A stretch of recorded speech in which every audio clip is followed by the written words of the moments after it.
Hello guys, welcome back to the HardReset.Info channel. Today I'm going to tell you how to use the one-hand mode, and yes, it's available on your INFINIX Hot 60i. I know that you may have searched for this option in the phone settings, but this option is not there. To find this option, at first you need to scroll down to your control panel and prolong these icons. Here you should see this screen and the little white screen, one hand, called one hand.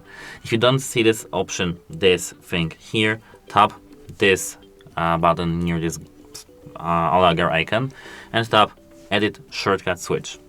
As you can see, if you didn't have the one hand mode, this should appear over here, somewhere here in this whole list. One hand, just tap this icon, tap done. Now if you tap one hand mode, you can see everything. We can move the directions of it and just use your device. Actually, to disable, just tap this X. And that's it. Hope it helps you and have a nice day. Goodbye.